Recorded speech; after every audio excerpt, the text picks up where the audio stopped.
بسم اللہ الرحمن الرحیم وبہ نستعین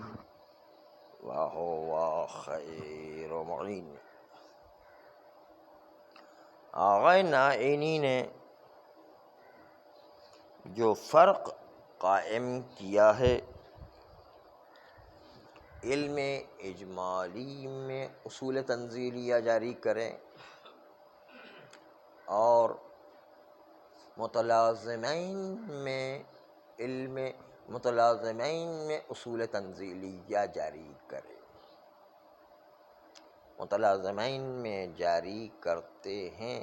تو تفکیک بین متلازمین لازم آتا ہے، وہاں پر انہوں نے جائز قرار دیا،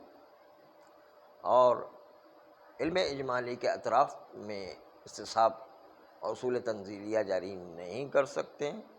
کیونکہ تناقض اور مخالفت قطعیہ عملیہ لازم آتا ہے۔ فرق دونوں میں یہ ہے کہ جب ہم اصول تنزیلیہ متلازمین میں جاری کرتے ہیں تو وہاں پر ایک جیسے اصول تھے، اور ایک جیسے اصول ہونے کی وجہ سے وہاں پر اگر اثر ظاہر ہو تو کوئی حرج نہیں ہے، لیکن علم اجمالی میں دو الگ الگ مقامات تھے متلازمین کے خلاف، تو اس میں استصحاب جاری کرنا یا اصول تنزیلیہ جاری کرنا وہ جائز نہیں ہے۔ مثلا پیشاب اور پانی کے درمیان علم اجمالی تھا، پانی کو اٹھا کر کے وضو کیا، کہا کہ وضو وجود میں نہیں آئے گا کیونکہ پتہ نہیں پانی ہے کہ نہیں ہے، لیکن اعضاء جوارح بھی نجس نہیں ہوں گے اس لیے کہ پتہ نہیں کہ وہ پیشاب لگائے کہ نہیں لگائے، پتہ نہیں ہے، دونوں میں استصحاب جاری کرتے، ایک کے اندر وضو نہیں ہے، حدث باقی ہے، دوسرے استصحاب بقائے طہارت اعضاء وضو، یہ جاری اس لیے نہیں کر سکتے کہ دونوں الگ الگ مورد ہیں، ایک مورد استصحاب حدث کہ حدث پہلے سے چلا آ رہا تھا اب بھی باقی ہے، دوسرا مورد طہارت اعضاء وضو، یہ دونوں الگ الگ مورد ہیں، لیکن دو استصحاب جو متلازمین میں جاری ہوتا ہے وہ ایک جیسے اصول ہوا کرتے ہیں، اس لحاظ سے وہاں پر جاری ہو سکتے ہیں۔ جیسے مثال گزر چکی ہے، دوبارہ عرض کرتے ہیں، شک کرتے ہیں کہ یہ انا نجس ہے یا وہ انا نجس، استصحاب طہارت یہاں بھی جاری کرتے ہیں، استصحاب طہارت اس میں بھی جاری کرتے ہیں، دونوں میں ایک جیسا اصول ہے، دونوں میں ایک جیسا اصول ہے، اس لیے وہاں پر استصحاب جاری کر سکتے ہیں، لیکن جو ہے دوسرے اور موارد میں استصحاب جاری نہیں کر سکتے ہیں۔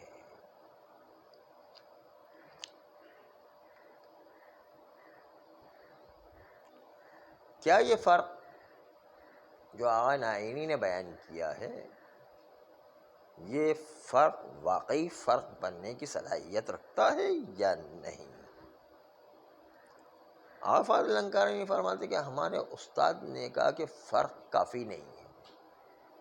پہلے تو فرق پر اشکال وارد ہے، ثانیاً حل مطلب کیا ہے وہ بیان کرے، یعنی فرق جو آقا نائینی نے بیان کیا ہے یہ فرق جو ہے کوئی خاص فرق نہیں کہ جس کی وجہ سے دو چیزوں میں فرق ہو جائے کہ متلازمین کے اندر سب جاری کر سکے دونوں میں تفکیک کرنے کے لیے، اور جو علم اجمالی کے اطراف کے اندر ہم استصحاب جاری نہ کر سکے، یہ فرق جو ہے کوئی خاص فرق نظر نہیں آتا، یہ کوئی بات نہیں ہوئی کہ ایک کے اندر ایک جیسا استصحاب ایک کے اندر ایک جیسا استصحاب نہیں ہے، اس سے کیا فرق پڑتا ہے، دونوں جو ہے علم اجمالی کے مقابل میں جو ہے استصحاب جاری ہو رہا ہے، علم کے خلاف جاری ہو رہا ہے، تو پھر جو ہے دونوں کے اندر فرق اس فرق کی وجہ سے نہیں ہونا، کوئی اور فرق ہو تو الگ مسئلہ ہے۔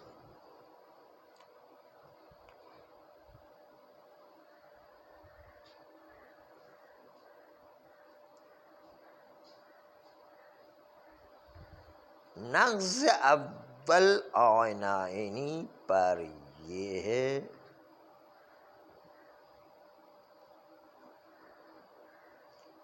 کہ وہ اطراف علم اجمالی میں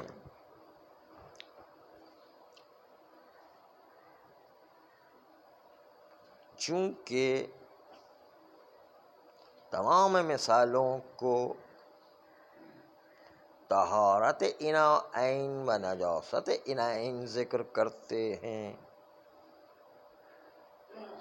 خیال کیا جاتا ہے کہ علم اجمالی فقط اسی میں محدود ہے، در حالت کہ بحث اشتغال کے شروع میں موارد ذکر ہوئے تھے، اس میں یہ کہا گیا تھا کہ جب علم ہو جنس تکلیف کا، نوع تکلیف پتہ نہ ہو، کہ وجوب مردد جمعہ و ظہر کے درمیان جنس تکلیف معلوم تھی کہ الزام ہے، لیکن الزام یہ وجوب آیا جمعہ پر جا رہا ہے یا ظہر پر، یہ نہیں پتہ چل رہا ہے، یا خمر مردد اس انا میں اور اس انا میں،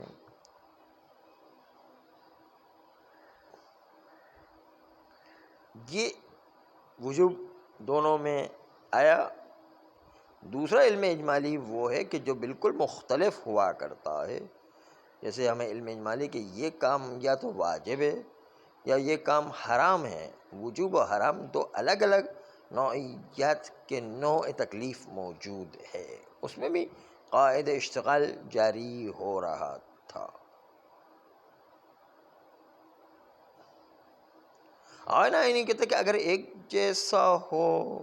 تو اصول تنزیلیہ جاری نہیں ہو سکتا، اصول تنزیلیہ جاری ہو سکتا، اور ایک جیسا نہ ہو تو اصول تنزیلیہ جاری نہیں ہو سکتا ہے۔ ہم کہتے ہیں فرق کیا پڑتا ہے اصول تنزیلیہ ایک جیسے ہو یا مختلف ہو، دونوں وجوب کی قسم ہو، دونوں طہارت کی قسم ہو، دونوں نجاست کی قسم ہو، دونوں حرام کی قسم ہو، فرق کیا پڑتا ہے؟ کہ ایک واجب ہے ایک حرام ہے، دو علم اجمالی دو چیزوں کے درمیان جائز ہو، فرق نہیں پڑتا۔ علم اجمالی علم اجمالی ہے، علم اجمالی کی بنیاد پر اس پر عمل کرنا لازم ہے۔ ایک چیز محراز ہو گئی، علم پیدا ہو گیا تو اس کے اوپر عمل کرنا، قاعدہ اشتغال جاری ہے ہر جگہ پر۔ اس لیے کہ اگر جو علم اجمالی دو طہارت کے اندر ہو، اس انا کے اندر بھی استصحاب طہارت جاری کرتے، اس انا کے بھی اندر استصحاب طہارت جاری، اگرچہ کہ طہارت جاری کرنے میں ایک جیسے ہے، لیکن اس کے باوجود دونوں مستقل حکم ہیں۔ اس لیوان کا حکم الگ ہے، اس لیوان کا حکم الگ ہے، اس برتن کا حکم الگ ہے، اس برتن، دو طہارت ایک جیسے ہونے کے باوجود دونوں کے برتن تو الگ الگ ہے، دونوں کے انا تو الگ ہے، اس لیے مستقل حکم ہے۔ اس لیے دونوں مستقل حکم ہونے کے نتیجے میں ایک حکم نہیں ہے، یہاں پر دو الگ الگ حکم کہلائیں گے۔ اس کی بنیاد پر یہاں پر بھی جو ہے آپ کے کہنے کے مطابق علم اجمالی کے اندر اصالت استصحاب جاری نہیں ہونا چاہیے، بس معنی یہ فرق نہیں ہو سکتا ہے کہ مختلف استصحاب ہو تو ہم جاری نہیں کر سکتے، اگر جو ہے استصحاب ایک جیسا ہو تو جاری کر سکتے ہیں، یہ کوئی فرق کا سبب نہیں بنتا ہے۔ یہ تو جواب نغزی تھا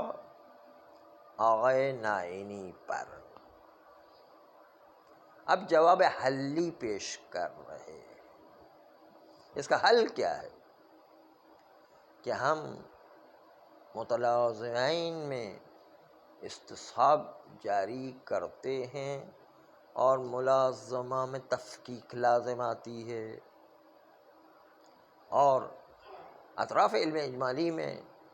ہم استصحاب جاری نہیں کرتے ہیں۔ اس کے نتیجے کے اندر وہاں پر علم اجمالی میں استصحاب جاری نہیں کر سکتے، کیونکہ وہاں پر علم اجمالی میں اطراف علم اجمالی میں استصحاب جاری کرنے سے تناقض لازم آتا ہے یا مخالفت قطعیہ عملیہ لازم آتا ہے۔ جواب حلی پیش کر رہے ہیں، دقت فرمائیے گا۔ کہتے ہیں یہ فرق جو انہوں نے ایک جیسا استصحاب اور مختلف رنگ کے استصحاب میں فرق جو قائم کیا، کہتے ہیں یہ فرق فارق نہیں ہے،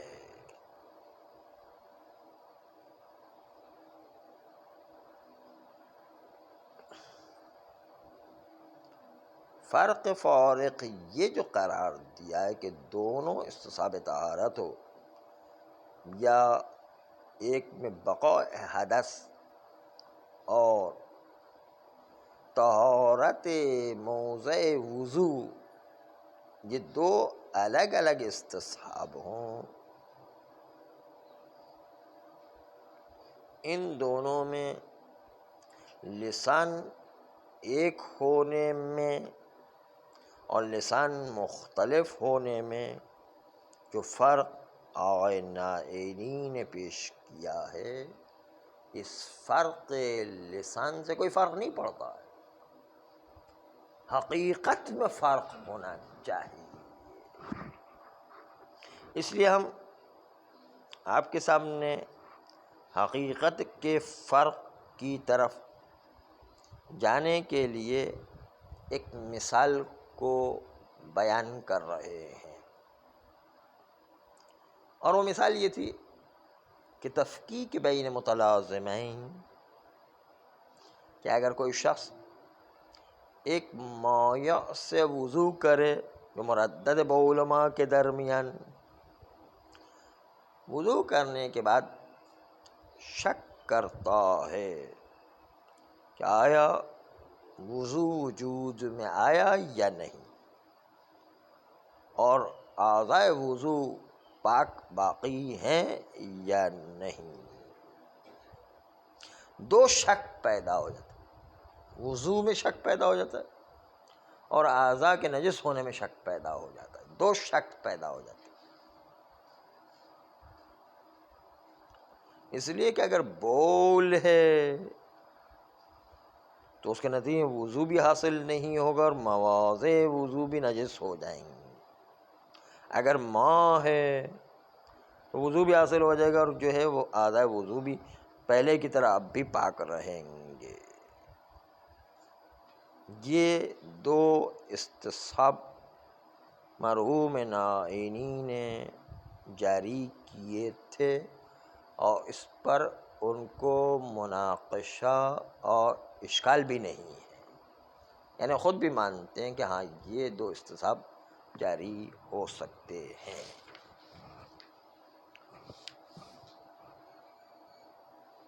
بس دو استصحاب جس میں بقاء طہارت وضو، طہارت مواضع وضو، اور دوسری طرف سے استصحاب حدث جو متلازم تھے، اس میں تفکیک شرعی واقع ہو گئی۔ یہاں پر آقا نائینی تفکیک متلازمین کو جاری سمجھتے ہیں اور اس استصحاب کو مانا ہے انہوں نے، لیکن وہ استصحاب جو ہمارا معنی فی کا علم اجمالی ہے اس میں نہیں مان رہے ہیں، اور کہتے ہیں وہاں پر استصحاب جاری نہیں ہوگا۔ دو اناءین مردد ہے کہ یہ دونوں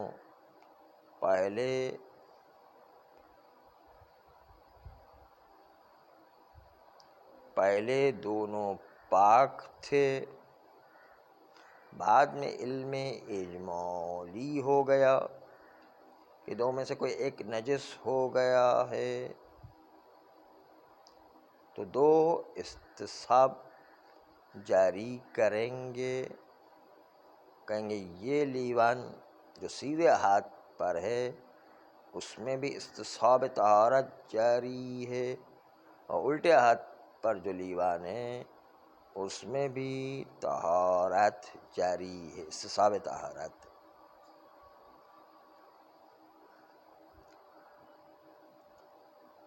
لیکن دوسری طرف علم اجمالی ہے، ان دونوں میں سے کوئی ایک ضرور نجس ہو گیا ہے وجداناً، چونکہ یہ دو استصحاب طہارت میں متفق ہے اور تصادفاً دونوں طہارت کو جاری کر رہے ہیں دو اناءین میں. یہ طہارت مخالف ہے علم اجمالی نجاست احد اناءین کے ساتھ، تو تناقض لازم آتا ہے. یہ یوں سمجھیے کہ علم اجمالی علم تفصیلی ہے. نجاست برتن علم اجمالی کے بجائے علم تفصیلی رکھیں، تفصیلی کو یوں برگشت دے، کہیں کہ دو میں سے ایک نجس ہے، اس کو کہیں علم تفصیلی بنجاست احدہما ہے. تو جب احدہما نجس ہے اور دوسری سے دونوں کو پاک مانا ہے تو تناقض لازم آتا ہے. اور یہ جب تناقض لازم آتا ہے تو اس کا مطلب یہ ہے کہ یہاں پر استصحاب جاری نہیں ہو سکتا ہے.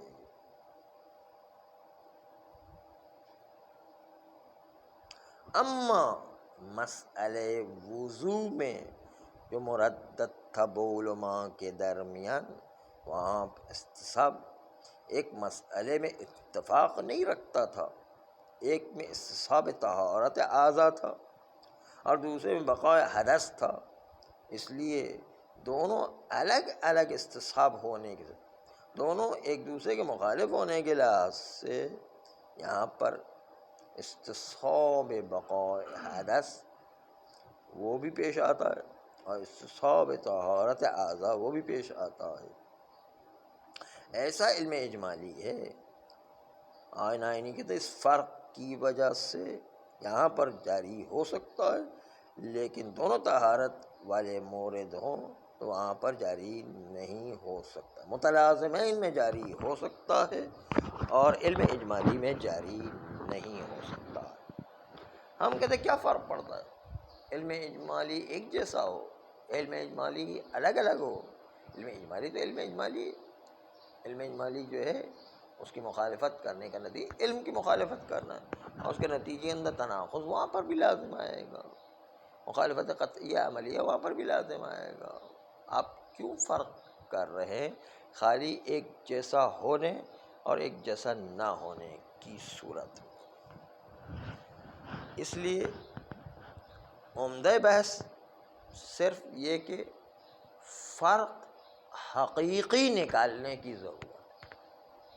یہ فرق جو آئین نے پیش کیا وہ قابل قبول نہیں ہے، وہ ظاہری طور پر اپنے مطلب کی تعویل والا سہل مطلب اور آسانی سے دوسرے کسی کو جواب دے سکے، جبکہ حقیقی مطلب یہ نہیں ہے. علم اجمالی کا رنگ مختلف ہو، علم اجمالی ایک رنگ کا ہو، کیا فرق پڑتا ہے؟ علم اجمالی تو علم اجمالی، جب بھی اس کے مقابل میں علم وجدانی آئے گا تو تناقض تو پیش آئے گا، مخالفت قطعیہ عملیہ تو پیش آ جائے گا. نہیں، اس سے کیا فرق پڑتا ہے کہ علم اجمالی دو الگ الگ رنگ کے ہو یا ایک رنگ کا ہو. یہ تو کوئی بات نہیں ہوئی ہے. اس لیے فرق حقیقی ڈھونڈنا پڑے گا. فرق حقیقی کو ڈھونڈنے کے لیے آج تو رہنے دیتے ہیں، کل انشاءاللہ اگر موقع ملا تو عرض کریں گے. صلی اللہ علیہ